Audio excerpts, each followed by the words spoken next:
ಅದಕ್ಕೆ ತನ್ನದೇ ಆದಂಥ ಒಂದು ಇತಿಹಾಸ ಇದೆ. ಕೊಪ್ಪವನ್ನು ಇಷ್ಟು ದೊಡ್ಡ ಮಟ್ಟಕ್ಕೆ ಬೆಳೆಸಿದಂಥ ಒಂದು ಕೀರ್ತಿ, ಜೊತೆಗೆ ಏನು ಹರಿಹರಪುರದ ಮಠ ಇದೆ ಅದರ ಹಿನ್ನೆಲೆನೂ ಕೂಡ ಇಲ್ಲಿಂದಲೇ ಪ್ರಾರಂಭ ಆಯಿತು ಅಂತಕ್ಕಂಥದ್ದು ಇತಿಹಾಸ ಇದೆ. ಹಾಗಾಗಿ ನಾವೆಲ್ಲರೂ ವೀರಭದ್ರನ ನಂಬ್ಕೊಂಡು ನಾವು ಮುಂದುವರಿತಾ ಇದ್ದೀವಿ. ಮೊನ್ನೆ ಏನು 2023ರ ಚುನಾವಣೆಯಲ್ಲಿ ಏನು ಮತ ಎಣಿಕೆ ಆಯಿತು ಅದರಲ್ಲಿ 201 ಮತಗಳ ಅಂತರದಿಂದ ನಾನು ಜಯಶೀಲರನಾಗಿದ್ದೆ. ಅದೇ ಏನು ನ್ಯಾಯಾಲಯದ ಒಂದು ಆದೇಶದಂತೆ ಮರು ಎಣಿಕೆ ಆಗುವಂಥ ಸಂದರ್ಭದಲ್ಲಿ ನನಗೆ ಬಂದಂಥ 255+2 ಮತಗಳನ್ನು ಇನ್ವ್ಯಾಲಿಡ್ ಮಾಡುವ ಮುಖಾಂತರ ನನ್ನನ್ನು ಸೋಲಿಸುವಂತೆ ಮಾಡಿದ್ದಾರೆ. ಇದು ಸಂವಿಧಾನದ ವಿರೋಧಿ ಒಂದು ಕಾರ್ಯಕ್ರಮ, ಜೊತೆಗೆ ಸಂವಿಧಾನದ ಕಗ್ಗೊಲೆ.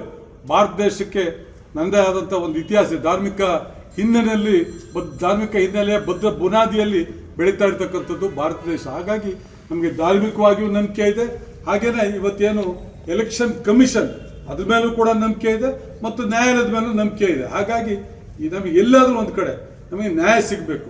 ಸುಧೀರ್ ಕುಮಾರ್ ಮೂರೊಳ್ಳಿ ಅವರು ಹೇಳಿದಾಗೆ ಏನಾದರೂ ನಾವು ತಪ್ಪು ಮಾಡಿದರೆ, ನಮ್ಮ ಕಡೆ ಯಾರು ತಪ್ಪು ಮಾಡಿದರೆ ಖಂಡಿತವಾಗಿ ಎಲ್ಲ ಶಿಕ್ಷೆಯನ್ನು ನಮಗೆ ಕೊಡು ಅಂತೇಳಿ ನಾವು ಪ್ರಾರ್ಥನೆ ಮಾಡ್ತೇವೆ. ಜೊತೆಗೆ ನಾನು ಯಾರಿಗೂ ಇದುವರೆಗೂ ನನ್ನ ಜೀವಮಾನದಲ್ಲಿ ಕೆಟ್ಟದಾಗಲಿ ಅಂತ ನಾನು ಬಯಸಿಲ್ಲ.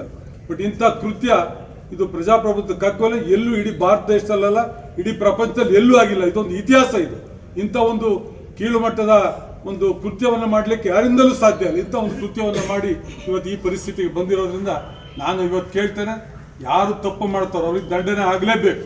ಯಾವತ್ತೂ ನಾನು ಕೇಳಿಲ್ಲ, ದಂಡನೆ ಆಗಲೇಬೇಕು, ಅವ್ರ ತಲೆದಂಡ ಆಗಬೇಕು, ನ್ಯಾಯ ಸಿಗ್ತದೆ ಅನ್ನೋ ನಂಬಿಕೆ ಇದೆ.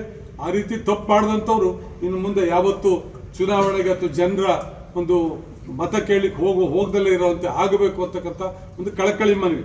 ನನ್ನಿಂದ ಏನಾದ್ರು ತಪ್ಪಾಗಿದ್ದರೆ, ಲೋಪ ಆಗಿದ್ದರೆ ನಾನು ರಾಜಕಾರಣದಿಂದ ನಿವೃತ್ತಿ ಆಗ್ತೀನಿ ಅನ್ನೋ ಒಂದು ಪ್ರಾರ್ಥನೆಯನ್ನು ಕೂಡ ವೀರಭದ್ರನಲ್ಲಿ ಮಾಡಿ ನಮಗೆ ನ್ಯಾಯ ಕೊಡಿ ಅಂತ ಕೇಳಿ ಇವತ್ತು ಈ ಒಂದು ಹಣ್ಣು ಕಾಯನ್ನು ನಾನು ತನಗೆ ಸಮರ್ಪಣೆ ಮಾಡ್ತಾ ಇದ್ದೀನಿ.